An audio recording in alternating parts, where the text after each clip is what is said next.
Robert Christian Hansen no aterrorizó a Alaska como un asesino de grandes titulares inmediatos, ni como un monstruo que buscara provocar a la policía con cartas o símbolos. Su caso fue más frío, más aislado, más geográfico. Fue el caso de un hombre que entendió algo terrible sobre el lugar donde vivía. Alaska podía ser refugio, frontera, escondite y tumba. En una tierra inmensa, cubierta por bosques, ríos, montañas, nieve, pistas aéreas pequeñas y zonas donde un cuerpo podía desaparecer durante años, Hansen construyó una doble vida casi perfecta.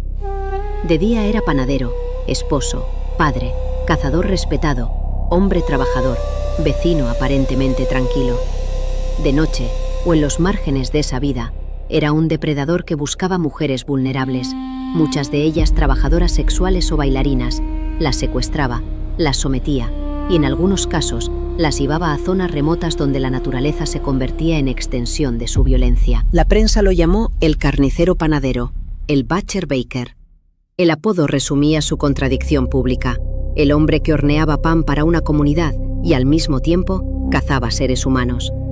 Pero incluso ese apodo se queda corto, porque Hansen no fue solo un panadero asesino, fue un hombre que convirtió una fantasía de caza en un sistema criminal. Fue alguien que trasladó al terreno humano la lógica de acechar, perseguir, dominar y abatir. Su caso horrorizó porque mezcló lo doméstico con lo salvaje, la panadería y la avioneta, la familia y el rifle, el mostrador de un negocio y los mapas ocultos con marcas en zonas remotas, la vida común en Anchorage y el silencio helado de lugares donde nadie escuchaba gritar.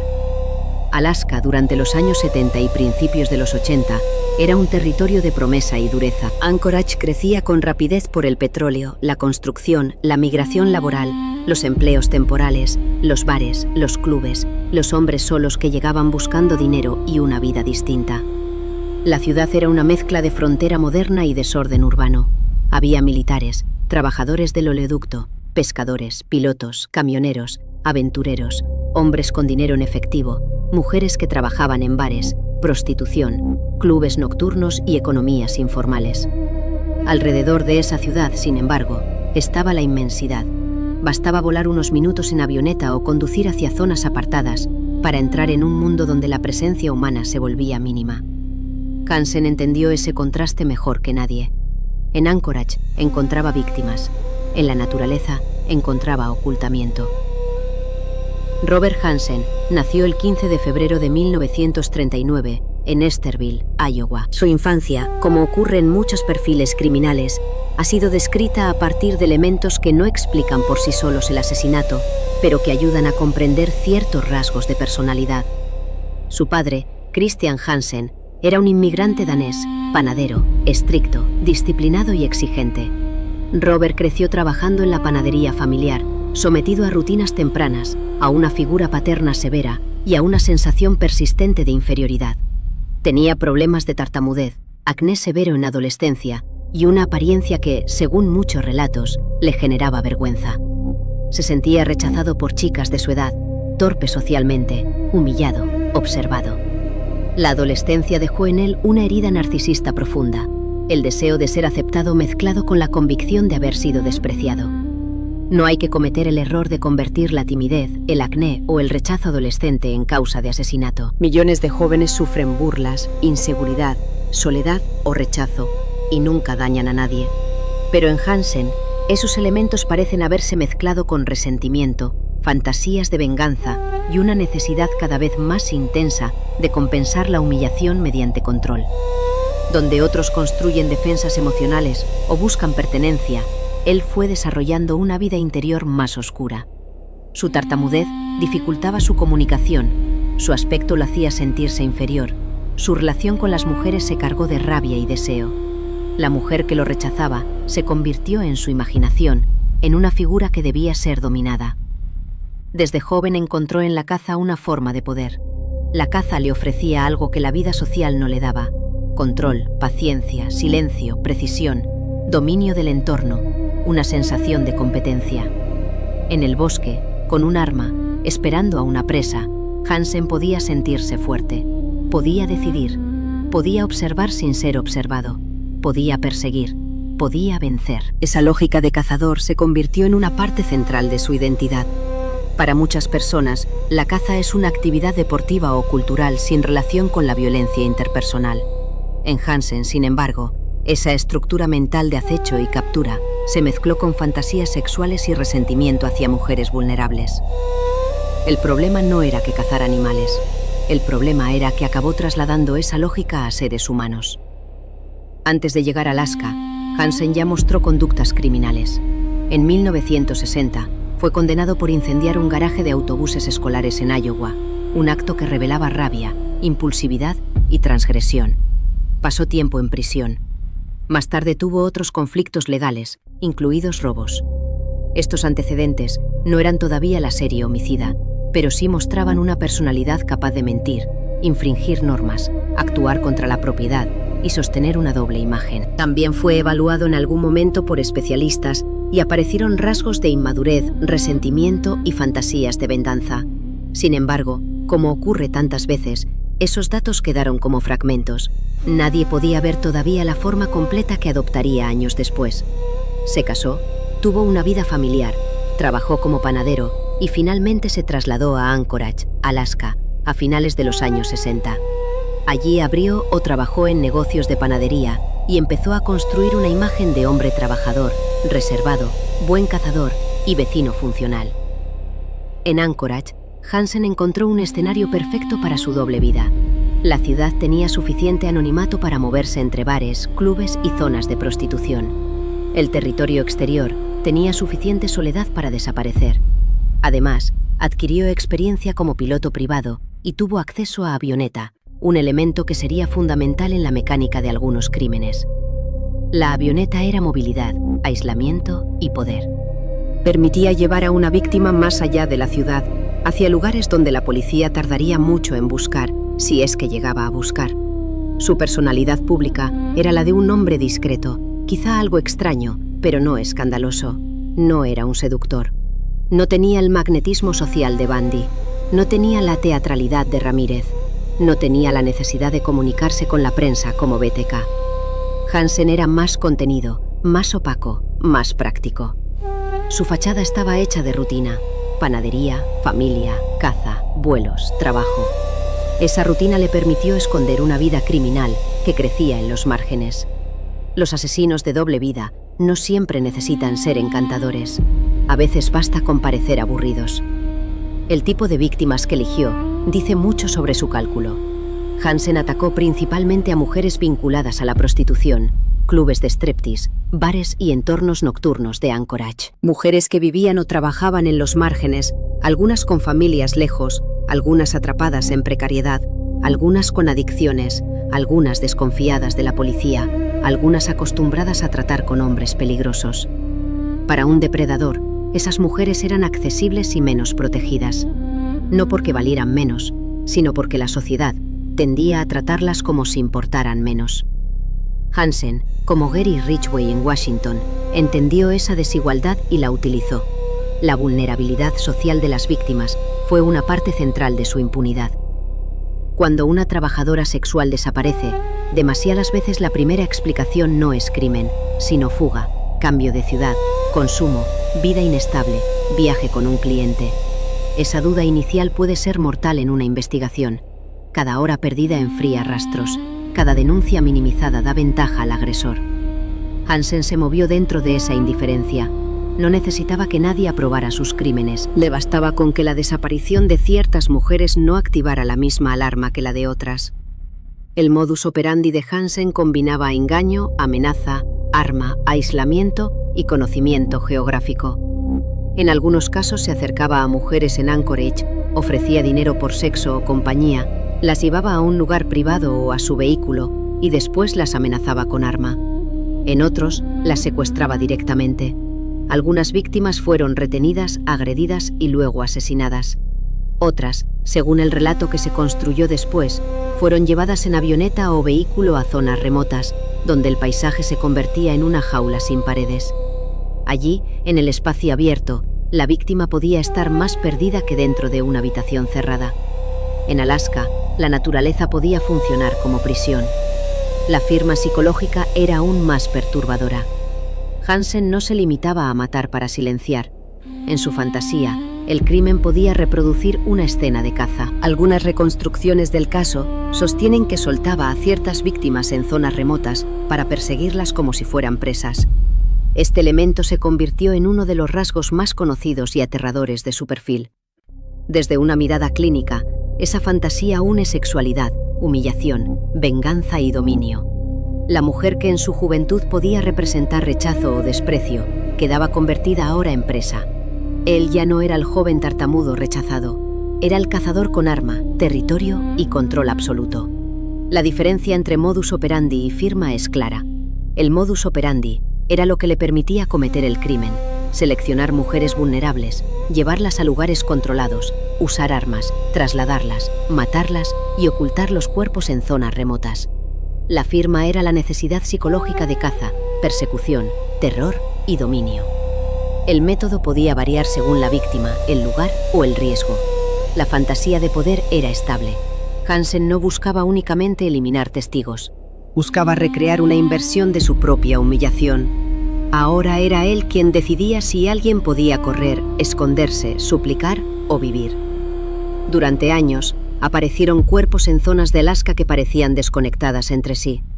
Algunas víctimas fueron encontradas por cazadores, excursionistas o personas que se movían por áreas remotas. En un territorio como Alaska, el hallazgo de restos humanos puede depender del azar. La vegetación, el clima, la nieve, los animales y la inmensidad del terreno dificultan cualquier búsqueda. Un cuerpo puede quedar oculto durante meses o años. Puede ser dispersado por fauna, puede quedar cubierto por nieve, puede descomponerse de manera que la identificación sea compleja. La escena del crimen, en esos casos, es vulnerable al entorno de una manera extrema. Los detalles forenses fueron esenciales pero difíciles. Algunas víctimas presentaban heridas por arma de fuego, otras señales de violencia compatible con agresión y sometimiento. En muchos casos, el estado de los restos dificultaba reconstruir la secuencia exacta. La causa de muerte podía establecerse por proyectiles, lesiones óseas o evidencias conservadas en restos. La identificación dependía de registros dentales, objetos personales, ropa, características físicas y, en décadas posteriores, pruebas de ADN cuando estuvieron disponibles. La criminalística en Alaska tenía que luchar no solo contra el asesino, sino contra el terreno. Entre las víctimas asociadas a Hansen se encuentran mujeres como Joanna Messina, Sherry Morrow, Eklutna Annie, Paula Goldin, Sue Luna, Malay Larsen y otras cuyo nombre tardó en saberse o nunca fue recuperado con plena certeza.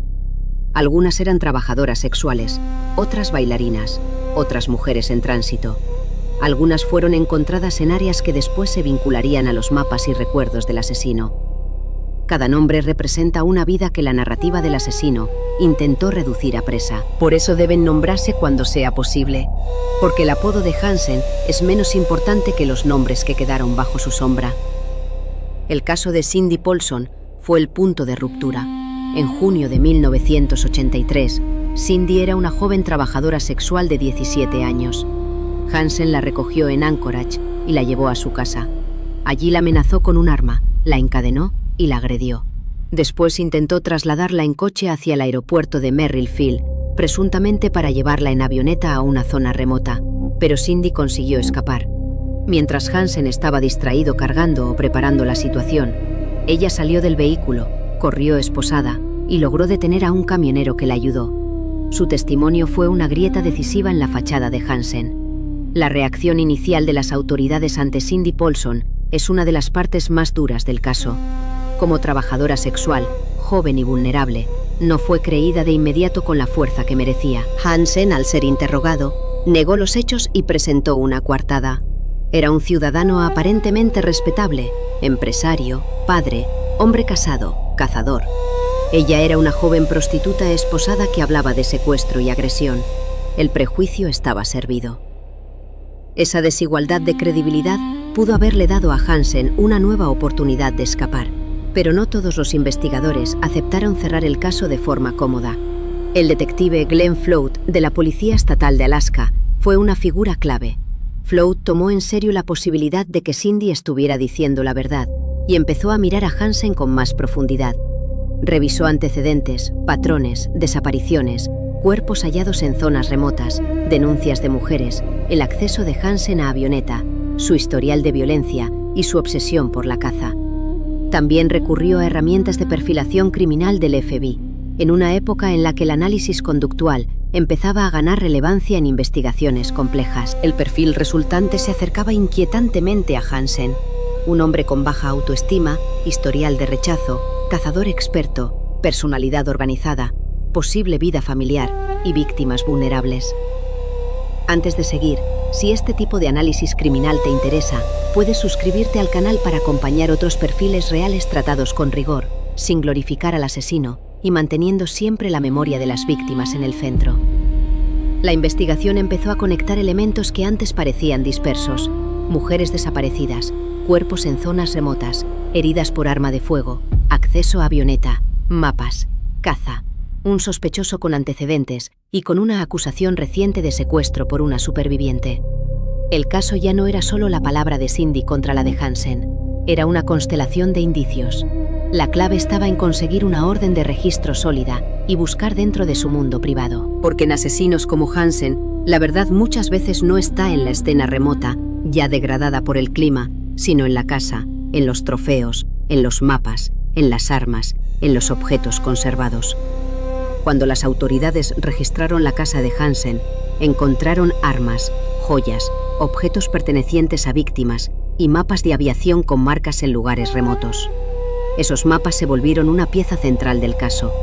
No eran simples herramientas de piloto o cazador.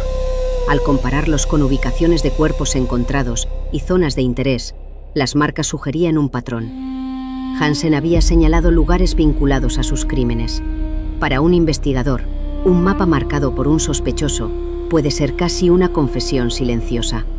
No dice palabras, pero organiza el territorio de la violencia. También se recuperaron armas que pudieron compararse con proyectiles o evidencias balísticas de las víctimas. La balística permite estudiar si una bala o casquillo pudo ser disparado por un arma concreta, a partir de marcas microscópicas producidas por el cañón, la recámara o mecanismos internos. En un caso como este, donde algunas víctimas habían sido disparadas en zonas aisladas, conectar un arma de Hansen con restos balísticos podía convertir sospecha en prueba. La evidencia material empezó a cerrar el cerco que el prejuicio inicial casi había dejado abierto. Los objetos de víctimas encontrados en su poder también revelaban una dimensión psicológica.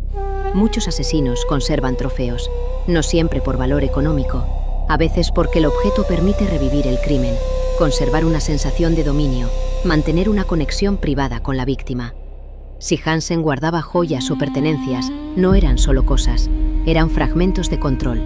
La víctima desaparecía, pero el asesino conservaba una prueba íntima de que había tenido poder sobre ella. En la mente del depredador, el objeto puede funcionar como memoria de la escena, como un trofeo de caza. La investigación policial tuvo que moverse entre lo forense, lo geográfico y lo conductual. No bastaba con decir que Hansen era sospechoso. Había que reconstruir una red. ¿Qué víctimas habían desaparecido? ¿Dónde fueron halladas? ¿Qué rutas aéreas podían llegar allí? ¿Qué armas tenía Hansen? ¿Qué fechas podía haber estado libre? ¿Qué objetos se encontraron? ¿Qué testigos lo vieron con mujeres? ¿Qué supervivientes lo reconocían? ¿Qué decía el perfil? ¿Qué marcaban los mapas? En los casos complejos, la verdad no suele aparecer como una sola puerta abierta, sino como muchas cerraduras que empiezan a girar a la vez. El papel de Cindy Paulson fue fundamental y debe ser recordado con fuerza. Sin su escape, Hansen quizá habría seguido matando. Pero su testimonio fue inicialmente debilitado por lo que ella era a ojos del sistema, una adolescente trabajadora sexual. Ese detalle resume una lección esencial de la criminología. La credibilidad de una víctima no debe depender de su ocupación, su vida sexual, su clase social, sus adicciones o su pasado. Los depredadores eligen precisamente a quienes esperan que no sean creídos. Cindy Paulson sobrevivió no solo al secuestro, sino también al prejuicio. Su insistencia ayudó a revelar la serie. El arresto de Hansen en 1983 no tuvo la teatralidad de otros casos. Fue el resultado de presión investigativa, pruebas acumuladas, registro, análisis de armas, objetos y mapas. Una vez enfrentado a la evidencia, terminó confesando. Al principio intentó minimizar, negar o reducir su responsabilidad, como hacen muchos asesinos. Pero la acumulación era demasiado fuerte. Finalmente aceptó un acuerdo de culpabilidad. Confesó varios asesinatos y ayudó a localizar cuerpos o zonas relacionadas con sus víctimas. A cambio, evitó un juicio que podría haber expuesto aún más detalles y recibió una condena larga. En 1984 fue condenado a 461 años de prisión sin posibilidad real de libertad. La cifra tenía un peso simbólico. No era solo una condena, era una forma de decir que jamás debía volver a caminar libre. Se declaró culpable de 4 asesinatos, pero se le atribuyeron muchos más. Las cifras varían en distintas fuentes, pero se suele hablar de al menos 17 mujeres asesinadas y más de 30 víctimas de agresión o secuestro. Como siempre, conviene distinguir entre condenas, confesiones, atribuciones y sospechas. Hansen fue condenado por unos crímenes concretos, confesó otros y fue vinculado a una serie más amplia. La prudencia no reduce el horror, lo ordena. Su confesión permitió a la policía localizar restos y cerrar algunos casos, pero no todos. En Alaska, la recuperación de cuerpos era especialmente difícil. Algunas víctimas pudieron haber quedado en lugares que nunca se encontraron. Otras fueron halladas sin identificar durante años. Algunas siguen siendo conocidas por nombres provisionales, como Eklutna Annie, una joven encontrada cerca del lago Eklutna, cuya identidad permaneció desconocida durante décadas. Los nombres desconocidos son una herida aparte. Una víctima sin nombre sufre una segunda desaparición, desaparece de su vida y luego de la memoria pública. La identificación forense intenta reparar ese borrado. En el caso de Eklutna Annie, su cuerpo fue encontrado en 1980 y durante mucho tiempo se la vinculó a la serie de Hansen. Como en otros casos de víctimas no identificadas, se usaron reconstrucciones faciales, registros dentales, datos antropológicos, prendas y, más recientemente en casos semejantes, genealogía genética o ADN familiar cuando es posible. El proceso de identificación puede tardar décadas porque depende de muestras comparables, familias que denuncien, archivos conservados y tecnología disponible. En los casos de asesinos seriales, las víctimas sin nombre recuerdan que la investigación no termina con la condena del culpable. Hansen murió en prisión el 21 de agosto de 2014, en el Alaska Regional Hospital, después de cumplir décadas de condena. Su muerte cerró la posibilidad de obtener más confesiones directas, más ubicaciones, más detalles.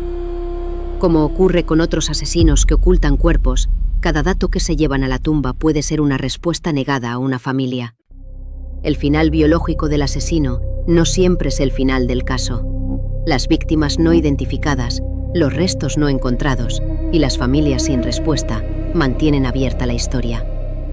Desde el punto de vista psicológico, Hansen ha sido descrito con rasgos compatibles con personalidad antisocial, narcisismo herido, sadismo sexual, compulsión de control, resentimiento hacia mujeres y una estructura de fantasía basada en la caza. No era un psicótico clásico desconectado de la realidad. Sabía lo que hacía. Elegía víctimas vulnerables, las aislaba, usaba armas, movía cuerpos o los dejaba en zonas remotas, conservaba objetos, mentía a la policía, mantenía una vida familiar. Todo eso indica conciencia de ilegalidad y capacidad de planificación. Su mente estaba deformada por fantasías violentas, pero no anulada por una locura que le impidiera entender. La humillación fue uno de los ejes emocionales de su vida. Hansen pareció arrastrar desde joven la sensación de no ser deseado, de ser inferior, de ser rechazado por mujeres. En su fantasía criminal, esa humillación se invertía. Las mujeres que quizás simbolizaban poder sexual o rechazo quedaban sometidas. Él decidía. Él tenía el arma. Él tenía el terreno. Él conocía el bosque. Él podía volar. Él podía cazar. Esa inversión es típica de agresores que convierten viejas heridas narcisistas en violencia. Pero de nuevo, la herida no excusa. Solo muestra el veneno que él eligió alimentar. Su tartamudez también aparece a menudo en los perfiles del caso. No como causa, sino como marca de vergüenza. Un niño o adolescente que no puede hablar con fluidez puede sentirse expuesto, ridiculizado, impotente. Hansen encontró en la caza una forma de competencia silenciosa. En el bosque no necesitaba hablar bien, necesitaba observar, esperar y disparar. Esa identidad de cazador pudo compensar su inseguridad social. Años después, la misma lógica se contaminó con fantasías sexuales y homicidas. El silencio que antes lo protegía se convirtió en secreto criminal. La relación con su familia pública también revela compartimentación. Hansen podía ser esposo y padre mientras ocultaba secuestros, agresiones y asesinatos. Esa doble vida no significa que sus allegados conocieran la verdad. Significa que él era capaz de separar mundos de forma extrema. Muchos asesinos seriales no viven como monstruos visibles a cada minuto. Pueden pagar facturas, hablar con vecinos, trabajar, cocinar, llevar hijos a actividades. Esa normalidad parcial confunde porque nos gustaría creer que quien mata así debe parecer siempre distinto. Hansen demuestra que no. A veces el asesino parece simplemente un hombre reservado, con aficiones normales y una vida gris. El contexto de Alaska potenció su peligrosidad. En otro lugar, quizá habría tenido más dificultades para ocultar cuerpos o trasladar víctimas. En Alaska tenía vuelos privados, zonas remotas, rutas de caza, clima extremo y una cultura donde muchos hombres se movían armados, viajaban solos y pasaban tiempo en áreas aisladas. El entorno no crea al asesino, pero puede darle herramientas. Hansen convirtió su conocimiento del territorio en ventaja criminal. La naturaleza, que para muchos era espacio de libertad, para sus víctimas fue una extensión de la trampa. El caso también tiene una dimensión social de género y clase. Las mujeres atacadas por Hansen vivían en entornos donde la violencia masculina era frecuente y a menudo minimizada. Trabajadoras sexuales y bailarinas podían ser vistas como responsables de los riesgos que sufrían. Ese prejuicio es letal. Ninguna ocupación reduce el derecho a ser protegida. Ninguna mujer merece menos investigación porque trabaje en un club, venda sexo, consuma drogas o viva en un motel. Hansen eligió a mujeres a las que creyó menos defendidas por el sistema. Eso debe ser parte central del análisis. La investigación policial, aunque finalmente eficaz, no estuvo libre de fallos. La reacción inicial ante Cindy Paulson mostró cómo el prejuicio pudo haber impedido una captura. Si Glenn Flood y otros investigadores no hubieran insistido, el testimonio de una superviviente podría haber sido enterrado bajo la palabra respetable de un panadero. Esta tensión entre víctima vulnerable y sospechoso socialmente funcional aparece en muchos casos criminales. La sociedad tiende a creer antes al hombre con negocio que a la mujer marginal. Los depredadores lo saben. Por eso la investigación debe mirar pruebas, no reputaciones. El uso de perfilación del FBI fue uno de los elementos modernos del caso. Los perfiladores ayudaron a pensar en el tipo de hombre que podía estar detrás de los crímenes. Alguien con experiencia de caza, baja autoestima, resentimiento, conocimiento del terreno, personalidad organizada, posible vida familiar y elección de víctimas vulnerables. El perfil no arrestó a Hansen por sí solo, pero orientó la mirada. La perfilación es útil cuando se combina con evidencia, no cuando se convierte en sustituto de ella. En este caso, perfil, superviviente, mapas, armas, objetos y geografía se reforzaron mutuamente. Las pruebas encontradas en su casa fueron decisivas porque revelaron el mundo privado del asesino. Las armas mostraban capacidad, los objetos de víctimas mostraban conexión, los mapas mostraban memoria geográfica. Para un cazador, un mapa es herramienta. Para Hansen, algunos mapas parecían también archivo de crímenes. La idea de que señalara lugares vinculados a cuerpos sugiere una relación posesiva con el territorio. No solo mataba y olvidaba, registraba, marcaba, conservaba la geografía de su poder. Desde una perspectiva forense, los mapas permiten una lectura espacial del crimen. Si varios puntos marcados coinciden con lugares de hallazgo o con zonas donde podrían estar restos, el mapa se convierte en evidencia conductual. No es una prueba biológica, pero sí una prueba de conocimiento. Un punto en el mapa puede decir, estuve allí, sé lo que hay allí, ese lugar me importa. En asesinos que usan grandes territorios, la geografía es casi una confesión secundaria. La balística permitió conectar armas con víctimas. En casos de disparos, los proyectiles recuperados de cuerpos o escenas pueden compararse con armas incautadas. Las estrías del cañón dejan marcas únicas o altamente características. Si coinciden con un arma del sospechoso, el vínculo se fortalece. En un territorio donde el arma de fuego es común, esta precisión importa. No basta con decir que alguien tenía rifles. Hay que conectar un arma concreta o un tipo de munición con una víctima concreta. La investigación de Hansen avanzó precisamente porque logró convertir sospechas narrativas en conexiones materiales. Las joyas o pertenencias recuperadas también tuvieron valor probatorio y emocional. Para la fiscalía, eran vínculos con víctimas, para las familias, eran restos de una vida. Un pendiente, un anillo, una cadena o una prenda no son solo objetos. Pueden ser lo último que una persona llevó puesto. En manos del asesino, se convierten en trofeos. En manos de la policía, en prueba.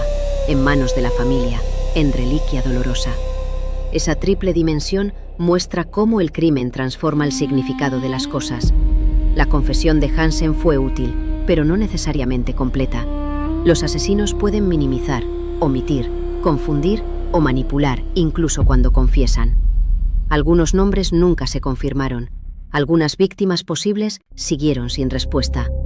Cada vez que un asesino dice una cifra, los investigadores deben comprobarla. En el caso Hansen, la amplitud del territorio y la vulnerabilidad de las víctimas hacen plausible que existan lagunas. Pero un relato serio debe distinguir entre lo probado, lo confesado y lo sospechado. Inflar cifras puede parecer impactante, pero no honra a las víctimas. La verdad necesita precisión. La imagen de Hansen como cazador de mujeres ha sido repetida muchas veces en documentales, películas y libros, pero hay que manejarla con cuidado para no convertir su fantasía en mito. Él quizá quiso verse como cazador supremo. El relato no debe concederle grandeza. Perseguir a una mujer desarmada, aislada y aterrorizada no es cazar en un sentido noble ni deportivo. Es depredación cobarde. La palabra caza ayuda a entender su fantasía, pero no debe embellecerla. Sus víctimas no eran presas, eran personas. Las víctimas, además, no deben ser reducidas a su ocupación. Decir que muchas eran trabajadoras sexuales explica por qué fueron vulnerables, pero no define su humanidad. Tenían familias, nombres, historias, edades, decisiones, miedos, recuerdos. Algunas pudieron haber sido madres, algunas hijas, algunas hermanas, algunas mujeres que buscaban dinero para sobrevivir esa noche. El asesino las eligió porque pensó que el mundo no las miraría. El relato debe hacer lo contrario, mirarlas más. Si este relato te ayuda a mirar estos casos desde una perspectiva más seria, puedes suscribirte al canal para seguir explorando perfiles criminales reales con respeto, precisión y memoria para quienes fueron silenciados. El juicio evitado por el acuerdo dejó al público sin una exposición completa de todas las pruebas en sala, pero permitió una condena contundente y recuperación de información. En términos judiciales, estos acuerdos suelen ser frustrantes para familias que quieren escuchar toda la verdad bajo juramento. Pero también pueden ser prácticos cuando el objetivo es cerrar casos, localizar cuerpos y evitar el trauma de múltiples juicios. En Hansen, como en Gary Ridgway, la negociación entre castigo máximo y verdad útil fue una decisión difícil. La justicia penal rara vez ofrece una satisfacción perfecta.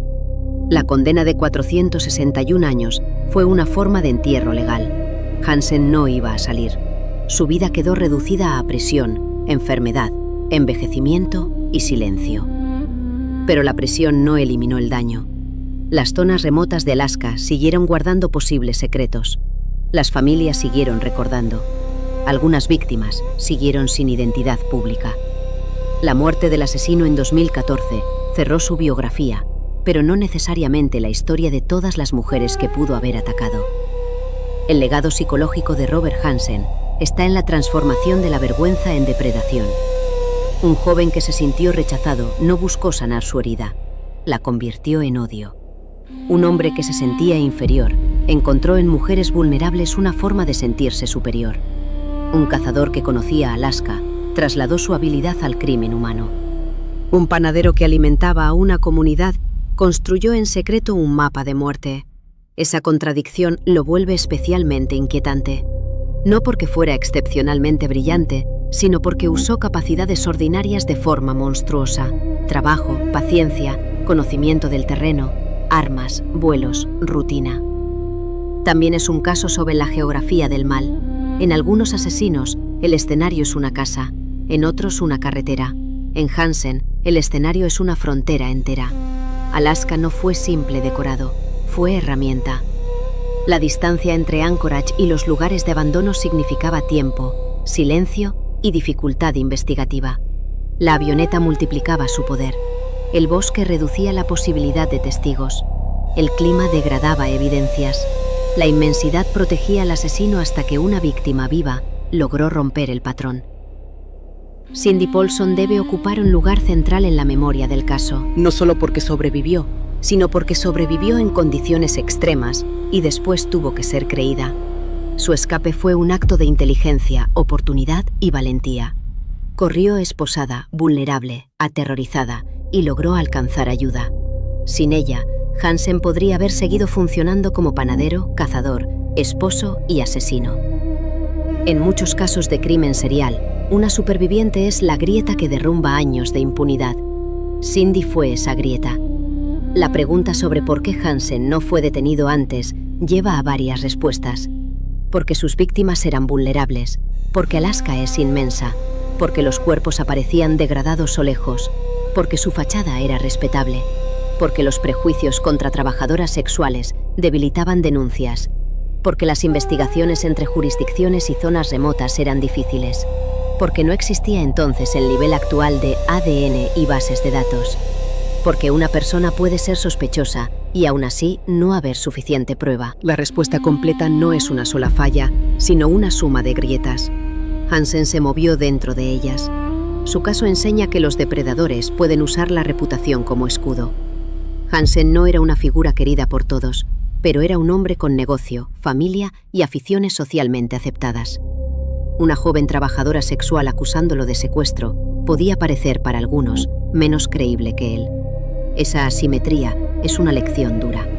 La investigación criminal debe desconfiar de las jerarquías de credibilidad. Un testigo vulnerable puede decir la verdad. Un ciudadano respetable puede mentir. También enseña que las aficiones y habilidades pueden integrarse en el crimen. Pilotar una avioneta, conocer rutas de caza, manejar armas, orientarse en zonas remotas. Todas esas habilidades son neutrales en sí mismas. En Hansen se volvieron herramientas. Por eso el perfil criminal no busca demonizar actividades, sino entender cómo una persona concreta las usa dentro de su fantasía. La caza no creó a Hansen, la avioneta no creó a Hansen, Alaska no creó a Hansen, pero Hansen usó la caza, la avioneta y Alaska para matar. En la cultura popular, su historia ha sido llevada a documentales y películas, a menudo destacando la idea de mujeres cazadas en la naturaleza.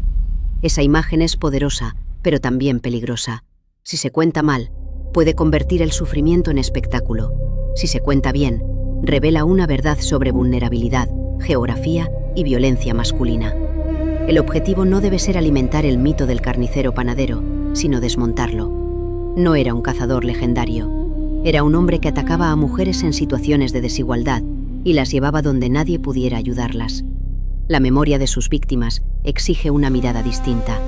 No deben quedar como mujeres sin rostro de clubes y carreteras. Algunas fueron identificadas, otras no durante mucho tiempo. Algunas entraron en expedientes con nombres provisionales. Cada una tuvo una vida anterior al encuentro con Hansen. Quizá una infancia, una familia, un sueño, una huida, una mala decisión, una necesidad económica, una adicción, una esperanza pequeña. El asesino las redujo a presas. El relato debe devolverles complejidad. Desde una perspectiva clínica, Hansen muestra cómo la sexualidad puede deformarse cuando se une a humillación, resentimiento y fantasía de control. No buscaba intimidad real, buscaba una escena donde él tuviera todo el poder. La víctima no podía rechazarlo porque estaba amenazada. No podía humillarlo porque estaba aterrorizada. No podía dominarlo porque él tenía el arma y el territorio. Esa es la lógica del agresor sexual sádico. No busca encuentro, busca anulación de la voluntad ajena. El deseo está subordinado al dominio. Su caso también plantea el tema del trofeo. El cazador conserva trofeos de animales. El asesino conserva objetos de víctimas. En Hansen, esa superposición es especialmente inquietante. Las joyas y pertenencias encontradas pueden interpretarse como recuerdos privados de poder. No necesitaba mostrarlos públicamente. Le bastaba con saber que los tenía. El trofeo es una forma de prolongar el crimen en secreto. Permite revivir, permite poseer, permite convertir una persona desaparecida en objeto guardado. Esa lógica es profundamente deshumanizadora. La elección de Anchorage como zona de captación no fue casual. La ciudad tenía una vida nocturna activa y una población flotante. Las trabajadoras sexuales podían moverse de bar en bar, de cliente en cliente, de motel en motel. Un hombre con coche, dinero y apariencia de cliente podía aproximarse con facilidad. La transacción inicial ocultaba el peligro. En ese mundo, subir a un coche era parte del trabajo, y Hansen convirtió esa normalidad en trampa. Como otros asesinos, atacó una rutina propia de sus víctimas. No necesitó inventar un escenario, usó uno existente. El traslado a zonas remotas multiplicaba el terror. En una casa, una víctima puede esperar que un vecino escuche. En una calle puede correr hacia personas. En un bosque de Alaska, quizá no hay nadie. El silencio se vuelve parte del arma. La víctima sabe que aunque corra, el terreno, el clima y la distancia juegan contra ella. Esa dimensión psicológica del aislamiento fue central en la crueldad de Hansen. No solo quería matar, quería que la víctima supiera que estaba fuera del mundo. Su muerte en prisión fue relativamente silenciosa comparada con el impacto de sus crímenes. No hubo ejecución, no hubo gran escena final. Murió como un anciano enfermo bajo custodia. Ese final puede parecer insuficiente para la magnitud del daño, pero la justicia que recibió fue el encierro total.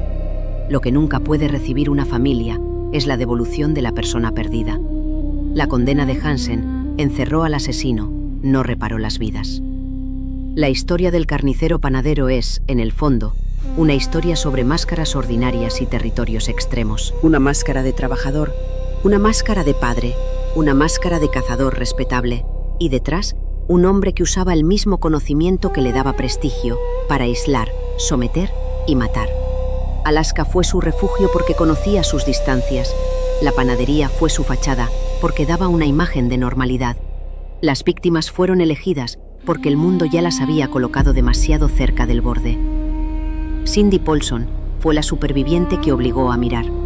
Al cerrar este perfil, la reflexión no debe centrarse en la habilidad de Hansen como cazador, sino en la cobardía moral de elegir a mujeres vulnerables y llevarlas donde no podían pedir ayuda. No debe centrarse en su apodo, sino en los nombres y en las identidades que todavía durante años intentaron recuperarse. No debe centrarse en la espectacularidad de Alaska, sino en cómo un paisaje inmenso puede ser usado contra quienes tienen menos protección. El crimen real, cuando se cuenta con seriedad, no engrandece al asesino. Lo reduce a sus mecanismos, muestra sus trucos, sus ventajas, sus debilidades y sus fallos. Robert Hansen no fue una leyenda de frontera, fue un depredador que aprovechó la frontera. No fue un cazador superior, fue un asesino que atacó a mujeres en desventaja. No fue un hombre dividido entre pan y sangre por un destino inevitable. Fue alguien que eligió una y otra vez cruzar la línea entre fantasía y crimen. Eligió acercarse, eligió amenazar, eligió trasladar, eligió disparar, eligió ocultar. Eligió volver a su vida cotidiana, como si las mujeres desaparecidas fueran solo sombras detrás de su rutina. La lección más fría de su caso es que el peligro no siempre necesita una ciudad oscura ni una casa cerrada. A veces necesita espacio abierto, una avioneta, un mapa, un arma, una reputación suficiente, una víctima a la que el sistema escucha tarde. A veces el asesino no se esconde en un sótano, sino en la inmensidad. Y en Alaska, la inmensidad puede guardar secretos durante mucho tiempo. Pero no para siempre. Una joven logró escapar. Un investigador decidió escuchar. Un perfil empezó a encajar. Una casa fue registrada. Un mapa habló. Un arma habló. Un objeto habló. Y el panadero que había usado la frontera como escondite terminó encerrado durante el resto de su vida. Esa caída no deshizo el horror, pero demostró algo esencial. Incluso en un territorio inmenso, incluso cuando las víctimas han sido despreciadas, incluso cuando el asesino cree que el mundo no mirará, la verdad puede encontrar una ruta de regreso. La última imagen no debería ser la de Hansen como cazador, sino la de sus víctimas recuperando, cuando fue posible, su nombre. Mujeres que fueron vistas demasiado tarde, escuchadas demasiado poco y recordadas durante demasiado tiempo solo por el hombre que las mató. Esa es la injusticia que el relato debe corregir, porque el asesino quiso convertirlas en presas, La memoria debe devolverlas a la condición de personas. Y frente a esa memoria, el carnicero panadero queda reducido a lo que realmente fue. Un hombre cobarde que usó el silencio de Alaska y el prejuicio social para matar hasta que una superviviente rompió la noche y obligó a todos a mirar. Hasta pronto.